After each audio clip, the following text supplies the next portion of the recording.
We are back on the Sports Update. Dr. Darrius behind us, spinning. And this is great. Mike Stone joins us, and I kind of feel like a late-night talk show. Lomas just sort of scooted down a little bit. I love the fact there's actual vinyl there. None of this computer junk, you know? He's doing it for real. The old-time stuff. He is doing it for real. Yeah. Soon to be Michigan Sports Hall of Famer Lomas Brown hung around, and it's good to see you. It's good to see you for the first time in a long time. Usually it's me that's wearing the sweater. I know you inspired me last week. I know, I wore the ugly sweater. It's all your good. guys' chance. What's on your mind? Some college hoops, some football, some baseball? Let's start with football because we got him here, and I'm wearing kind of Lions colors. All right.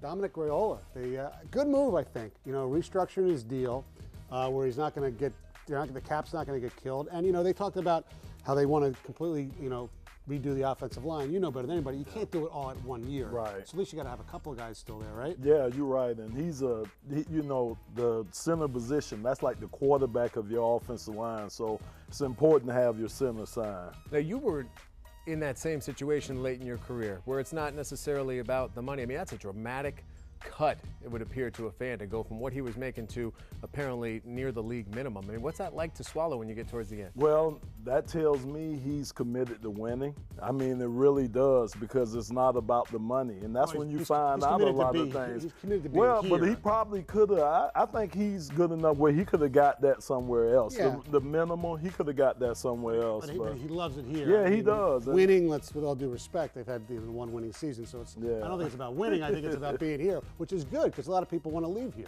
Stoney, a little buzz this week about Reggie Bush. I don't know if you saw this about Reggie Bush as a possible candidate, because clearly there's uncertainty with Javid Best, whether or not he's going to come back. More people leaning no than yes. Would you take a flyer on Reggie Bush? Absolutely. I mean, he's had a couple of decent years in Miami, and what's the downside?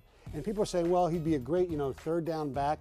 I don't know. LeSure and Joyce Bell haven't shown me enough. To me, you get Reggie Bush, he's your number one back. To me, I don't know how you guys feel. Well, I look at him like a Darren Sproles. You could use a guy like that, hopefully in special teams too. You know, special teams hadn't been real good for us, so a guy like that can Logan, I mean? Oh man, I need some touchdowns. I need some take him to the houses, man, and we hadn't had those. Since Mel Gray. That's right, man. That's wow, right. Mel Gray. That's right. I mean, Drummond had a couple of years, but other than that, I mean, it's been pretty sparse about that. Yeah, shout out to Eddie. Down. I'll take Reggie Bush, maybe at the 2. I like Joy Bell going through the hole. He's a hard-nosed runner. That's what I like. Somebody's going to run straight between the tackles.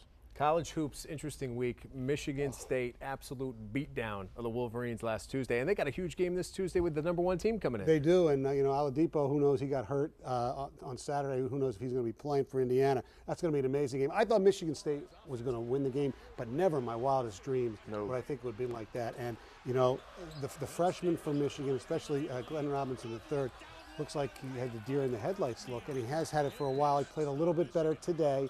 They still didn't look good in beating Penn State. Right now, I mean, look, things change like that, but right now, you'd have to say Michigan State, much better team than Michigan because of the stuff inside. And a lot of that is predicated because Jordan Morgan's hurt. Mm-hmm. Yeah.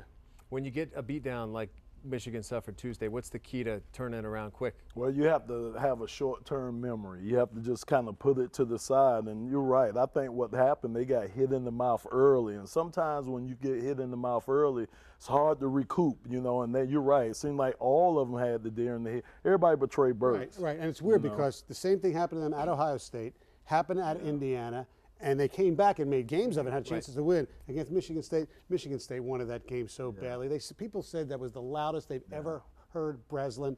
And, Tom Izzo's, he admits it. He respects Michigan, but can't stand them.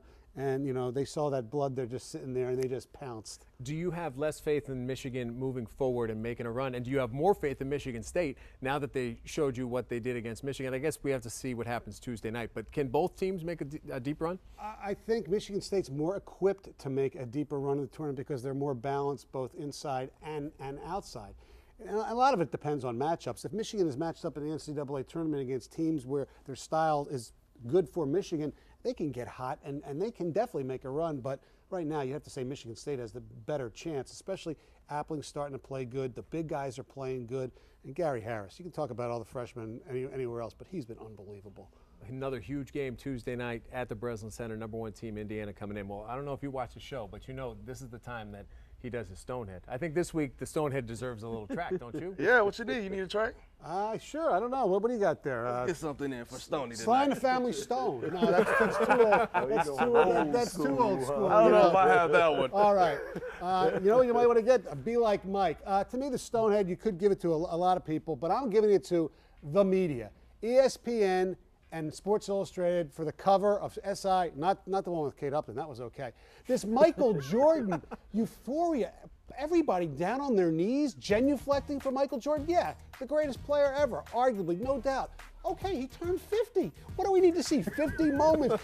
You'd think, God forbid, he was dead or something. They are making this like the hugest thing of all time, that Michael Jordan turned 50. I can't wait 25 more years. Michael Jordan, 75. Seriously, he's one of the worst executives of all time, except for not knowing. And they're celebrating it. Look, great player, changed the game, shoes and all that. But do we really need this? It's not Michael's fault. So ESPN, Sports Illustrated, all you media folks out there, Stoneheads, hit it, doctor. That is Mike Stone. You can hear him every Monday to Friday, 7 to 10 on 97, 6 to 10, right? 6 to 10. 6 to 10 on God, 97. I wish I could sleep that extra I hour. know, that extra hour is key. 6 to 10 every Monday to Friday on 97.1 The Ticket. This was fun. Wonderful seeing you Good again. stuff. Congratulations, Hall of Famer. Thank you. We'll be back right after this. Stoney's Stonehead of the Week is brought to you by Capital Mortgage Funding, the best mortgage bankers. Call 1-800-LOW-RATE.